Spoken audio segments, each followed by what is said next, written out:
জানেন তো, ছেড়ে যাওয়া না খুব সহজ ব্যাপার। যদি ভালোবাসতে পারেন তাহলে মন প্রাণ দিয়েই ভালোবাসুন, আর বলেও ফেলুন সেই মানুষটাকে যে আপনাকে খুব করে চায়। আর যাকে ছাড়া আপনার চড়েই না সারা দিনটা, তাকে অ্যাটলিস্ট চোখের জল ফেলাবেন না। তাহলে ঘুরে ফিরে এসে আপনার কাছে সেই চোখের জলটা এসে পৌঁছবে। ওই যে বলতেই পারেন বাষ্প হয়ে উঠে যায়, আবার সেটা কিন্তু ফিরেই আসে পৃথিবীর বুকে।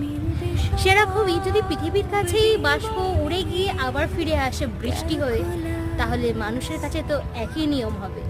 তাই কাউকে ভালোবাসলে অবশ্যই তাকে মর্যাদাটা দিন। আর এটা খেয়াল রাখবেন, আপনি যাকে ভালোবাসেন তার চাইতে আপনাকে যে ভালোবাসবে তাকে বেশি গুরুত্ব দিন। কারণ জীবনে একটা ভালোবাসা কিংবা একটা নিজের করে থাকা মানুষ খুব প্রয়োজন। আর যদি সেটা না থাকে বা যার নেই, সে সবচেয়ে